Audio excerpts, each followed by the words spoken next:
Can I sow wildflower seed into a grassy bank and will it grow okay? Dave, no you can't. No. Some people think that if you cut the grass short, sow your wildflower seeds, they'll grow.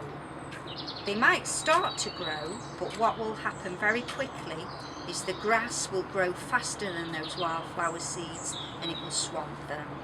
So in order to sow, you must clear the area. If you're going to sow wildflower seeds, clear the area of all grass before you start.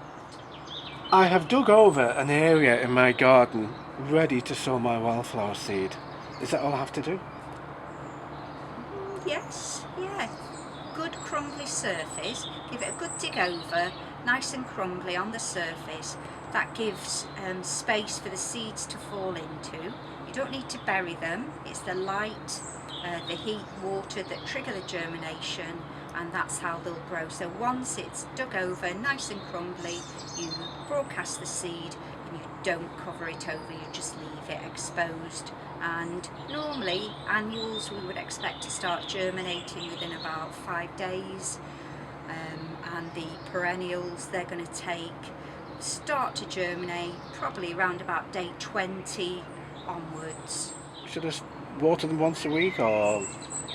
Yeah, once wildflowers are in your garden, you treat them like any other garden plant.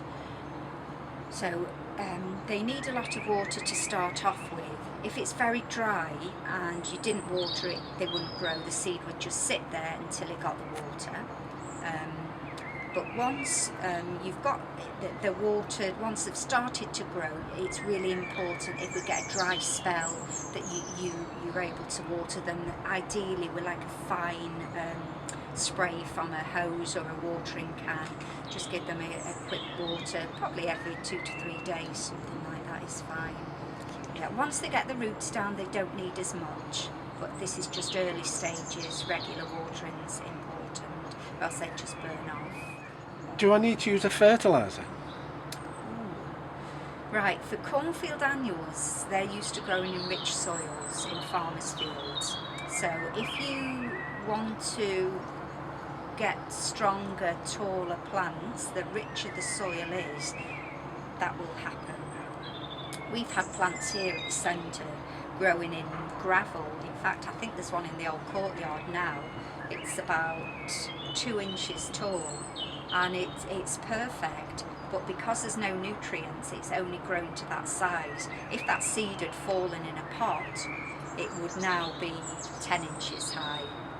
So ideally, if you want a better display, just for cornfield annuals, then you can enrich the soil with whatever you would normally use as a liquid or a pellet fertilizer, just to enrich the soil, and you get bigger, stronger plants. Right.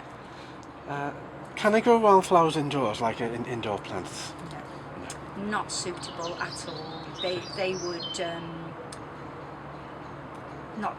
they wouldn't like it. They'd go really, really leggy. You'd probably get them to germinate indoors, but no, they're for wildflowers are for outdoors. What should I do if the seeds and the seedlings were sown too close together? Oh well, yeah. If that happens, you get a good you oversow. You can just prick them out like any other plant. If you work with someone, perhaps they would like some. If you get them a reasonable size, perhaps you can just put them in a polythene bag or something and maybe give them to someone and they could be planted. Cornfield annuals are not very keen on having the roots disturbed, so if they didn't do very well, just prick them out and just, yeah, you get big taller plants. They're not fighting for the resources.